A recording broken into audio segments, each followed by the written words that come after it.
On vous souhaite la bienvenue à ericlatour.com. Dans quelques instants, on vous parle du déménagement de 13 chocolats qui était au Halles Saint-Jean, qui est devenu maintenant ici dans le centre-ville, dans le Vieux-Saint-Jean.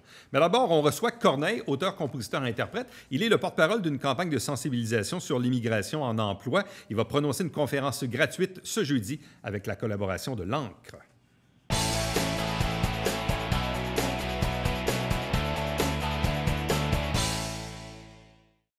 Campagne de sensibilisation sur l'immigration et les services spécialisés de l'Ancre, quartier de l'emploi à Saint-Jean-sur-Richelieu. On est actuellement en plein dans cette semaine-là.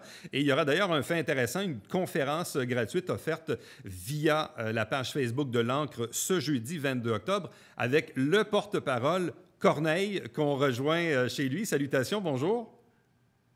Bonjour, bonjour. Explique-moi tout d'abord comment cette offre de conférence virtuelle est-elle arrivée à toi? C'est une excellente question. C'est mon gérant qui a été contacté pour ça. Et ça fait depuis quelques mois que j'exprime l'envie, le désir de parler, de m'exprimer sur plein de sujets, dont l'immigration, parce que je suis un immigrant, première génération, pour essayer de donner un point de vue, puis une voix, donner du volume à une voix qu'on n'entend presque pas. Des fois, on lance des affaires dans l'univers, puis c'est entendu. Puis mon gérant m'a contacté pour me dire qu'il y avait cette demande, puis j'ai dit oui tout de suite. Okay. Est-ce que c'est la première fois qu'on t'approche pour être porte-parole d'une campagne de sensibilisation? Là, on parle de diversité, mais de diversité aussi dans le monde de l'emploi. Est-ce que tu as déjà fait ce genre de conférence dans le passé? Ah, mon Dieu, j'ai eu beaucoup de demandes. J'en ai pas mal des demandes de ce genre-là. Mais j'ai jamais dit oui parce que j'étais pas prêt ou je me sentais pas. Bon, on va dire que mon propos n'était pas assez clair encore. J'avais pas encore aiguisé ma ligne éditoriale, si vous voulez. Puis j'étais encore en apprentissage. Je reçois tellement surtout si on doit parler d'immigration, j'entends tellement de messages et de commentaires, d'avis, d'opinions. Puis des fois, on peut se laisser influencer ou distraire par ces choses-là, par l'actualité, par les passions des uns et des autres. Mais là, je pense savoir ce que j'ai envie de dire à propos de l'immigration, donc je dis oui aujourd'hui. Bon, là, donc, ça fait quoi, 20 ans que tu es au pays maintenant à peu près? Puis est-ce que tu sens maintenant que tu as le recul et le bagage nécessaire pour transmettre, comme tu dis, ta ligne éditoriale? Est-ce que toi, tu en penses Oui. visiblement, ouais? Oui? Oui, je pense que oui. Je pense que j'aurais pu parler d'immigration il y a 10 ans, mais ça aurait été prématuré, à mon sens. Puis, pas seulement parce que j'aurais pas été prêt à en parler, j'aurais été moins à en parler que je le suis aujourd'hui, mais aussi parce que le monde aurait été moins prêt à entendre ce que j'avais à dire. Okay. Je pense que la question de l'immigration commence à tranquillement s'immiscer dans le quotidien des gens de façon réelle. Je ne pense pas que ce soit une coïncidence qu'on me demande de venir parler à des employés. Je parlais à des vice-présidents régionaux de banques, par exemple. L'immigration devient un enjeu au sein même des industries qui finalement génèrent de l'emploi, mais aussi disent beaucoup sur l'avenir de l'endroit où on habite. Et avant, ce n'était pas le cas. Avant, on a l'impression que l'immigration est quelque chose qui se passait en périphérie, puis qui d'un peu exotique, puis qui concernait que certaines élites ou des gens immigrants ou immigrés. Mais le visage de l'immigration change et il change aussi dans les régions. Moi, je regarde, bon, ici, on est à quoi, 20-30 minutes de Montréal sur la rive sud. Et il n'y a pas si longtemps, 95% des gens qui y vivent et qui y travaillent se ressemblaient beaucoup. Donc, l'immigration c'était rare, c'était une exception, comme tu dis, peut-être même à la fois un peu exotique. Mais là, on parle de plein emploi. Il y a des secteurs de l'activité qui recherchent des nouveaux employés, avec la densification, avec Montréal qui déborde, des problèmes de circulation. Bref, une région comme ici devient maintenant attrayante pour l'immigrant lui-même, mais attrayante aussi pour les entreprises, les entrepreneurs d'ici. Oui, oui, tout à fait. Puis ça, c'est par la force des choses. Bien évidemment, on peut faire une critique d'une économie archi-mondialisée, puis on peut s'en aller là, mais dans une certaine mesure, c'est peut-être presque une perte de temps. Parce qu'on y est, on est dans cette économie-là, on y vit, là, on est plein pied dedans. Donc, comment on compose avec cette réalité-là qui vient inhéremment avec le fait de faire venir des gens d'ailleurs? Puis des gens qui ne viennent pas sur un visa de travail d'1 an, des gens qui viennent, pour une bonne partie d'entre eux, qui viennent en se disant « Non, j'ai le désir de m'installer ici ». Comment est-ce qu'on compose avec cette réalité-là? Ben, faut se pencher sur la question, puis il faut en parler sérieusement, puisque justement, ce n'est plus exotique, c'est dans notre quotidien, c'est dans le quotidien des employeurs, c'est concret. Bon, d'ailleurs, je relève une citation dans une entrevue que tu as accordée au journal local ici, le Canada français, où tu dis « L'immigrant, c'est le voyageur le mieux intentionné. Ses intentions sont modestes parce qu'il s'est déraciné. Il est conscient de ce qu'il a laissé derrière. » C'est ça l'état d'esprit dans lequel on se retrouve quand on met les pieds dans un nouveau pays? Bien sûr, évidemment à des degrés différents. La réalité d'un Syrien qui littéralement a fui la guerre et donc s'en est sorti de justesse, et un immigrant qui viendrait de la Tunisie, par exemple, où la situation a déjà été très précaire, mais où les choses se sont peu à peu améliorées, mais qui se dit « Je pense que ma famille et moi s'en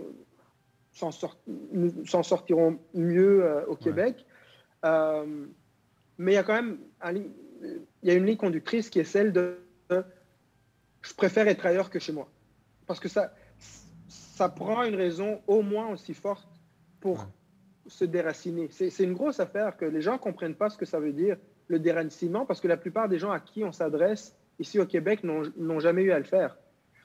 En Occident, très peu de gens ont eu à être déracinés, ou alors ceux qui l'ont fait, ils l'ont fait par luxe de désirer quelque chose qui ne correspond pas du tout à leur réalité, parce qu'ils trouvent, je sais pas, il y a des gens qui vont en Amérique du Sud parce qu'ils trouvent que une vie trop basée trop assise sur la consommation et le matérialisme ne leur convient pas. Donc, par quête spirituelle, ils s'en vont. Mais ce n'est pas une question de vie ou de mort, puis ce n'est pas une question de comment est-ce que je vais pouvoir subvenir aux besoins de ma famille. L'immigration, c'est ça. L'immigration, c'est je préfère me déraciner, laisser tout ce qui m'a constitué jusque-là, que de rester là-dedans, parce que la promesse y est mince. C'est c'est un gros contrat à signer là, que de quitter chez soi. On ne le fait pas naïvement, on ne le fait pas légèrement.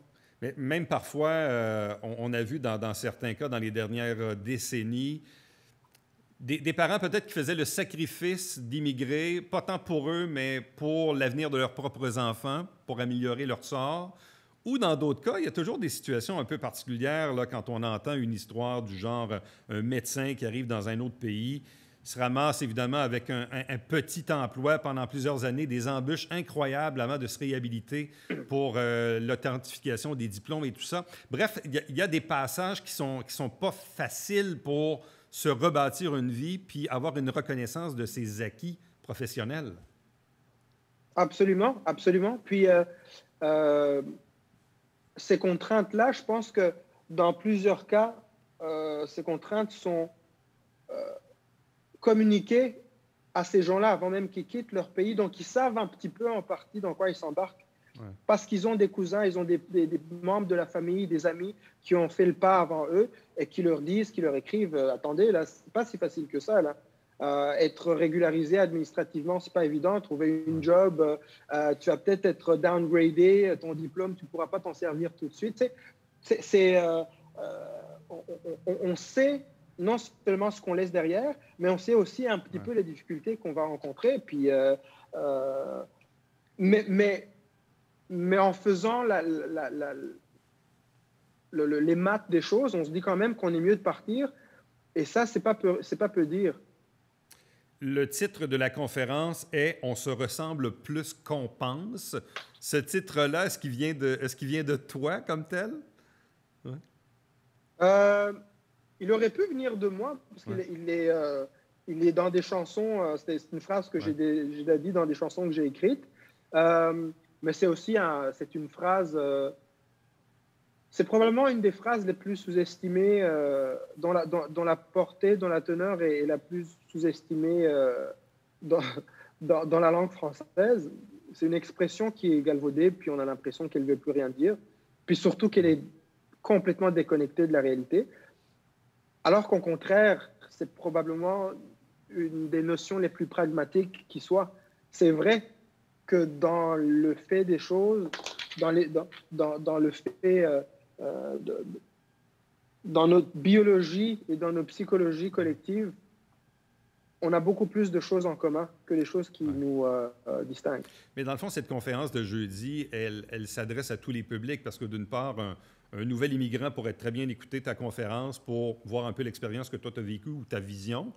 Mais de l'autre côté également, pour les gens d'ici qui veulent ou qui souhaitent embaucher des ressources émanant de la diversité, bien, c'est intéressant de comprendre également le parcours auquel un immigrant doit passer. C'est probablement ce bout-là qui nous manque, nous, ici, de comprendre cette réalité-là. La vie va vite, il faut embaucher. Bon, puis parfois, on ne comprend pas ce que l'autre vit ou a vécu nécessairement. Donc ça fait partie un peu du message que tu veux lancer?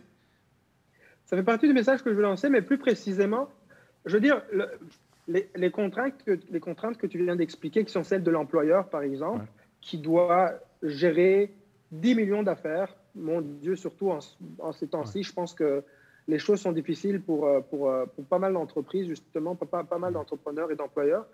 Donc, ces contraintes-là feront toujours partie de l'affaire. Mais ce que j'essaie d'apporter plus précisément, c'est une clarification sur l'état d'esprit de l'immigrant. Parce que ce qui peut aider, je pense, le dialogue, c'est comprendre que l'immigrant, justement, comme je l'ai dit, ne vient qu'avec de bonnes intentions. En tout cas, des intentions qui vont dans le sens de ce que l'accueillant désire. Et que ce n'est que quand l'immigrant rencontre de la résistance ou un accueil timide qui fait un pas de recul. Et je pense que si l'accueillant savait ça, plutôt que de penser qu'il y a des contraintes qui sont inhérentes au fait qu'il fait affaire avec quelqu'un qui vient d'une autre culture, il se dirait non, le fait que cette personne vienne d'une autre culture et l'état d'esprit dans lequel cette personne est un atout pour moi. Donc, je vais m'en servir pour me faciliter la tâche à moyen ou à long terme.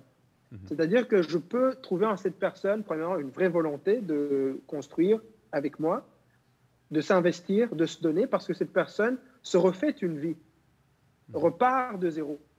Donc, a une motivation supplémentaire pour amener mon projet d'entreprise où je veux l'emmener. En terminant, il nous reste quelques secondes. Donc, l'artiste Kay Corneille, depuis le mois de mars, comment vit-il le confinement? Puis c'est quoi le day-to-day ou bref, les projets à venir? Je passe beaucoup de temps à penser. Je pense beaucoup. Bien, une partie de mon métier qui passe par la réflexion. De toute façon, l'inspiration, c'est un petit peu ça, se laisser inspirer par les choses, par la vie. Je passe du temps avec ma famille. Puis, mais je passe beaucoup de temps à penser et à discuter avec du monde. C'est pour ça que j'anime mon podcast. Et je pose beaucoup de questions sur l'avenir de l'endroit où je vis, puis du monde en général, comme pas mal tout le monde, je pense. Alors, conférence gratuite de Corneille via la page Facebook du Quartier de l'Emploi, le service L'Ancre. C'est jeudi le 22 octobre à 19h30. Donc, une campagne de sensibilisation sur l'immigration, surtout évidemment dans le domaine de l'emploi. Bien, merci beaucoup, puis salutations encore une fois, puis bonne chance pour la suite. Merci à toi, puis bonne continuation à toi. Merci. Reste avec nous. Au retour, on vous parle d'un nouveau commerce qui a maintenant pignon sur rue dans le Vieux-Saint-Jean.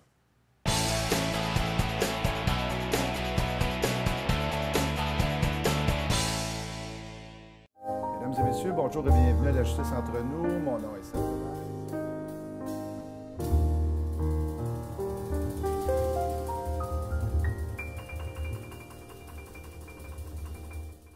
Si vous ne nous reconnaissez pas, salut, ici Alexandre Baudouin. Et François Trépanier. François, comme nous sommes maintenant en zone rouge à Saint-Jean-sur-Richelieu, on a nos masques. Absolument. Et nos invités cette semaine. Jean-Daniel Saint-Martin et Marc-André Houle pour parler des forts de Chambly. Manquez pas ça.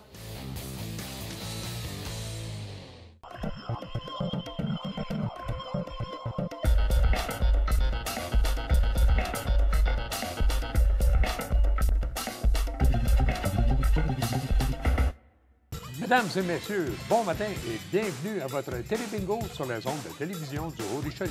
Vous aimeriez jouer au bingo dans le confort de votre foyer? C'est possible. Tous les dimanches matins, 9h30, à la télévision du Haut-Richelieu, maintenant en haute définition au 609.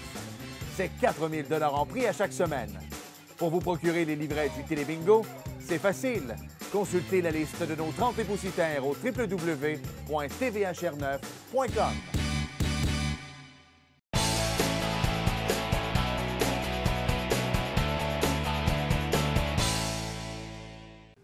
Malgré la pandémie, malgré les travaux à venir dans le Vieux-Saint-Jean, il y en a qui ont le courage de vouloir s'installer et faire des affaires dans le Vieux-Saint-Jean. C'est le cas d'une nouvelle boutique et c'est un déménagement qui s'est fait dans les dernières semaines, voire les derniers mois. Il s'agit de 13 Chocolats qu'on a connus du côté des Halles Saint-Jean et qui maintenant, donc, a pignon sur rue directement ici au 190 de la rue Richelieu. Et on reçoit avec nous son propriétaire, Pascal Daou. Bonjour, bienvenue. Bonjour.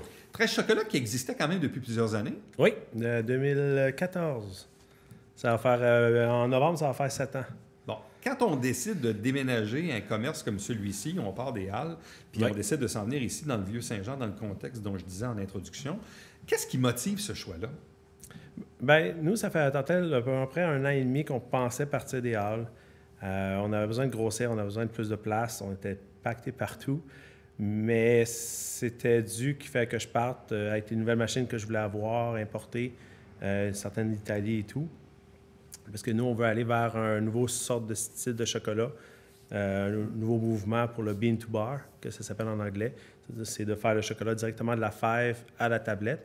Okay. C'est-à-dire en faisant ça, c'est qu'on peut contrôler plus la qualité des fèves, mais on fait que ça soit plus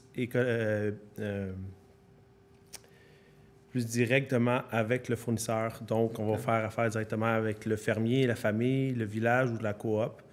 Donc, on sait que l'argent qu'on met pour les fèves va à la personne qui a travaillé dans les champs.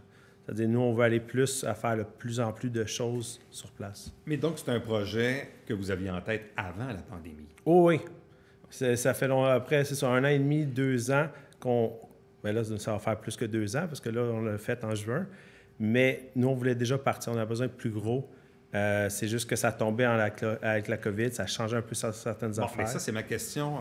Quand on a un projet comme ça, puis là arrive évidemment ce qui est arrivé à la mi-mars, est-ce que ça l'a changé les plans? Est-ce que ça l'a modifié les plans? Est-ce que ça l'a changé les dates, l'échéance? Je ne sais pas. Bien, ça changeait un peu rapport beaucoup avec Pâques et tout. C'était juste plus compliqué de trouver un local intéressant. C'est sûr qu'on voulait rester à Saint-Jean. C'est ici qu'on s'est fait connaître. On adore Saint-Jean. Mais on a visité tellement de locales. À cause de la COVID, c'est tout le temps un petit peu plus compliqué. On a peut-être visité une cinquantaine de... pas une cinquantaine, excusez. À peu près 5 commerces, places. 5-6, là, OK. 5-6 places à Saint-Jean.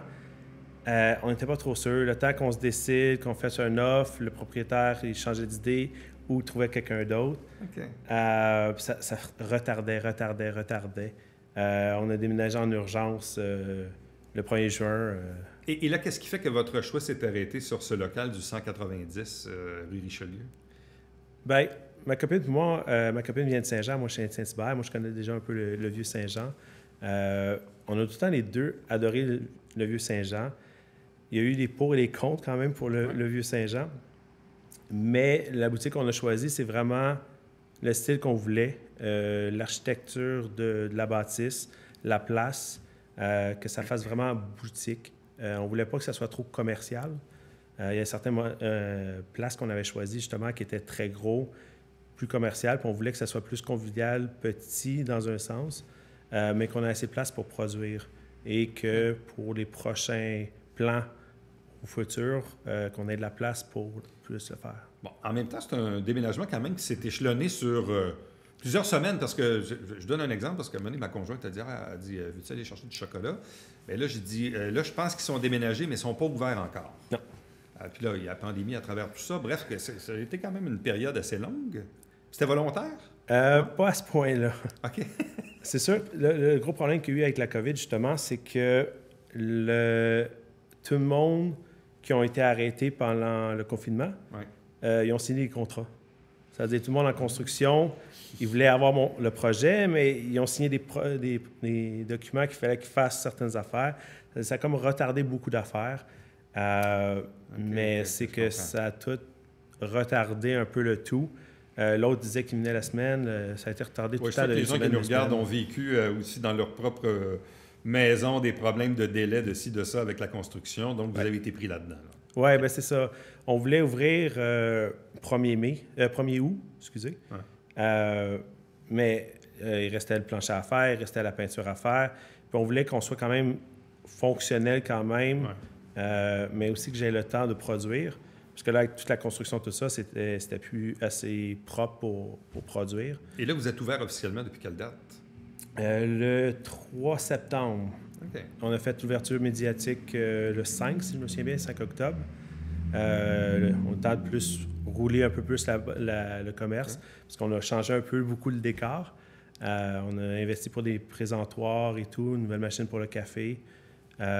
Puis d'autres machines aussi pour le chocolat. Et là, depuis la réouverture, on a quand même eu de très, très belles fins de semaine où les gens se baladent, marchent. Évidemment, les gens n'ont pas beaucoup d'activités à faire, donc ils marchent beaucoup. Ils vont dehors, et tant mieux quand il fait beau. Est-ce que les gens ont eu la curiosité de dire « Ah oui, c'est vrai, ils sont déménagés. Ah, ils sont ouverts. » Est-ce qu'il y a eu de l'achalandage provoqué un peu par le va-et-vient normal de la rue? Bien, j'étais vraiment surpris, vraiment bien. Je ne savais pas à ce point-là. Puis encore là, c'est en COVID, c'est-à-dire certains magasins ne sont pas tout à fait ouverts. Mais vraiment surpris, vraiment content du résultat. Là, on affiche un peu à l'extérieur pour dire que quand même du café, du chocolat chaud en boutique. Donc, c'était la folie en fin de semaine. Les 2 fins de semaine qui viennent de passer faisaient quand même beau. C'est-à-dire beaucoup de personnes qui se promènent.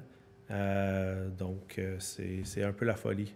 Mais vous, le printemps dernier, là, durant la grosse période de confinement, où il y avait à peu près que l'alimentaire qui était ouvert, étiez-vous quand même ouvert? Aviez-vous le droit? Ou étiez-vous considéré essentiel, pas essentiel? Ça a été un peu compliqué là-dessus, parce que à cause que les Halles, c'était quand même un centre commercial, mais majoritairement alimentaire. Ils ont réussi à convaincre quand même le gouvernement qu'on est alimentaire et 2 qui surveillaient bien les entrées-sorties, chaque personne qui désinfectait les mains, ainsi de suite. Donc, normalement, on était supposé être ouvert comme d'habitude, mais avec ma copine, mon employé, on s'en est parlé, puis il y a certaines personnes qui ne faisaient pas attention, qui nous stressaient beaucoup. Donc, on faisait beaucoup de services à travers la grille. C'était pas le meilleur des affaires, mais... Et là, là, on l'a vu dans les dernières semaines, on est passé de vert, de jaune à orange à rouge. Avez-vous craint à un certain moment là, que le gouvernement ferme des établissements comme le vôtre, surtout que là, vous venez à peine de déménager, ou si là, vous êtes quand même assez content de voir que vous pouvez quand même continuer d'opérer, là, contrairement au resto, au bar, malheureusement? Oui, c'est ça. Mais je ne m'inquiète pas beaucoup là-dessus. C'est alimentaire. Donc, on sait que l'alimentaire va tout le temps fonctionner. Même si c'est du chocolat, c'est considéré alimentaire.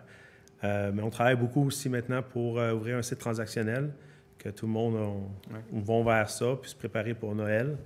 Donc, il faut aller vers site transactionnel. Le site transactionnel, on n'a plus le choix aujourd'hui. Non, pas... On le sait, évidemment, la rue Richelieu va vivre une transformation quand même assez importante. Là, il y a un premier blitz de travaux dans la portion, disons, de Foch à Saint-Charles cet automne, une pause à l'hiver, une reprise au printemps, probablement pour la section Saint-Charles à Saint-Jacques. Vous êtes dans la 2e section, la section Saint-Jacques à Saint-Georges, qui va peut-être venir en 2024. Est-ce que ça vous effraie un peu, ça, les travaux à venir? Bien, quand ma copine a reçu le courriel, elle m'a rappelé tout de suite pour m'expliquer ce qui se passait. Puis je suis comme... Ouais, c'est sûr qu'avec la COVID, ça change toutes les affaires. Plus ça, c'est-à-dire, à date, on n'a pas eu le temps vraiment de s'asseoir. Qu'est-ce qu'on va faire? Le monde stresse un peu déjà pour le stationnement, qu'il n'y a pas beaucoup dans le vieux. Mais il y a des stationnements qui commencent à se faire en arrière. Mais à date, le monde a l'air d'être présent. C'est sûr que c'est... Ouais. Mais vous êtes quand même assez unique dans votre domaine. Donc, si les gens veulent absolument s'acheter du chocolat chez vous, soit qu'ils vont y aller, ou peut-être qu'avec un site transactionnel, ça va faire en sorte qu'ils vont pouvoir acheter autrement et le recevoir autrement aussi. Là. Bien, excusez, je partirai un autre... Parce qu'en quelque part, je veux dire, est-ce qu'avec les sites transactionnels, les gens vont pouvoir même le faire livrer ou aller le chercher dans des points de cueillette, peut-être, si parfois c'est pas accessible? Hein? Bien, c'est sûr que le problème, c'est qu'on veut avoir les deux options de, désolé le terme, pick-up ou livrer. Mais pour côté livraison, on est nouveau là-dedans. C'est-à-dire, on ne sait pas si c'est nous qui va faire la livraison, l'envoyer par la poste. Mais après ça, c'est comment on fait pour gérer pour le prix. C'est là-dessus qu'on a la misère à fonctionner. On veut essayer d'arriver à quelque chose d'intéressant pour le client. Mais c'est sûr qu'il va y avoir des pick-up pour le Noël, des choses de même. Le monde nous appelle, on prépare les produits. Ils nous appellent, le retour arrive, on dépose ça dans leur valise. On a des stationnements qui sont devant la boutique, ça dit ça va être faisable. Mais il y a tellement d'options, il y a tellement de variantes. Avec DoorDash qui est arrivé, qui est à Saint-Jean, les autres ne sont pas encore arrivés. Mais le problème avec eux autres, c'est qu'ils prennent 30 % de la facture. Il y a une pas pire commission. Hein? Là, quelqu'un m'a dit « Ah, ils ont descendu la facture à... » Ouais. Mais là, je dis combien? 27 % Oui, 27 % c'est majeur. C'est-à-dire, si tu apprends de faire, c'est-à-dire, je t'apprends de voir avec d'autres propriétaires dans le vieux qui veulent faire... que quelqu'un est parti justement cette idée-là. C'est-à-dire, on t'apprend de s'asseoir avec eux autres pour voir si c'est possible. Bien, Pascal Daou, merci beaucoup. Félicitations. Bonne chance pour la suite. Puis on invite les gens donc qui se baladent dans le Vieux-Saint-Jean à s'arrêter au 190 rue Richelieu pour découvrir la nouvelle boutique de 13 chocolats qui était au hall avant et qui maintenant est sur la rue Richelieu dans le centre-ville. Merci beaucoup. Merci beaucoup. Restez avec nous. Au retour, le Babillard quotidien.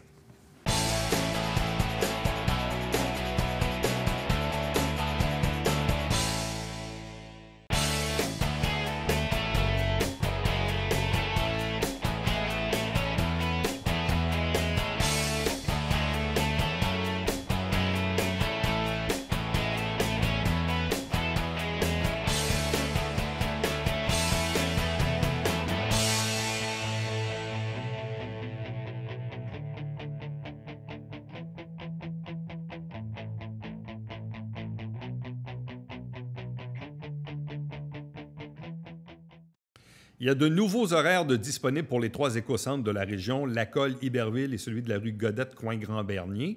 Il y a donc vraiment des grosses modifications, surtout pour Lacolle et Iberville. Donc, avant de vous présenter, c'est en vigueur jusqu'au 21 novembre. Allez sur compo.qc.ca. À demain. Bye-bye.